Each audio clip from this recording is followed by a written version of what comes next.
Sebanyak 400 kasus kekerasan terhadap perempuan dan anak kembali tercatat di Sumatera Selatan sepanjang tahun 2025. Meski pemerintah daerah terus melakukan berbagai upaya pencegahan, namun penanganan kasus dinilai masih terbatas. Keterbatasan SDM dan fasilitas layanan dinilai menjadi kendala utama.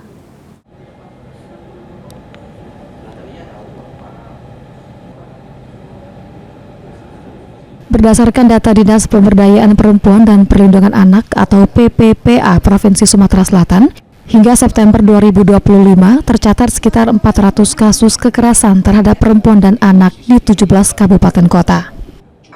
Kabupaten Muara ini menjadi daerah dengan kasus tertinggi mencapai 88 laporan. Bentuk kekerasan yang paling banyak dilaporkan meliputi kekerasan fisik, pelecehan seksual hingga kekerasan dalam rumah tangga.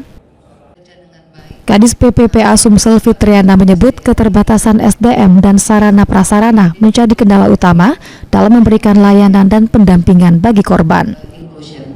Kemudian kita melihat tren kasusnya pada tahun ini agak cenderung meningkat. Nah, itu disebabkan oleh berbagai macam faktor ya. Bisa dari faktor kemiskinan, faktor rendahnya tingkat pendidikan, kemudian faktor sosial budaya, misalnya angka perkawinan anak itu kan cenderung menciptakan kemiskinan baru, menciptakan angka kekerasan yang baru, menciptakan angka stunting, kesehatan mental dan lain sebagainya. Itu juga salah satu.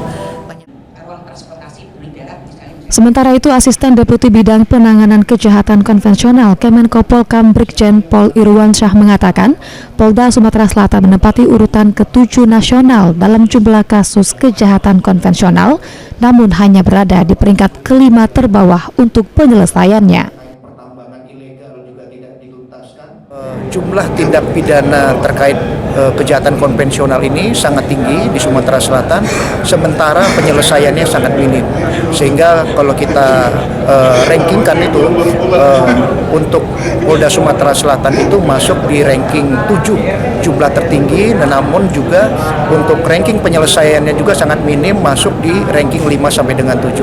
Sehingga kita perlu mengasistensi, memberikan semangat dan dukungan dan mencari solusinya bagaimana caranya di sisa akhir tahun ini bisa memaksimalkan penyelesaian perkara tersebut.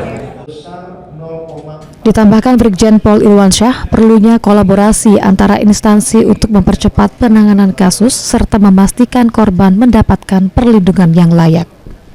Hafidz Zainul, PAL TV.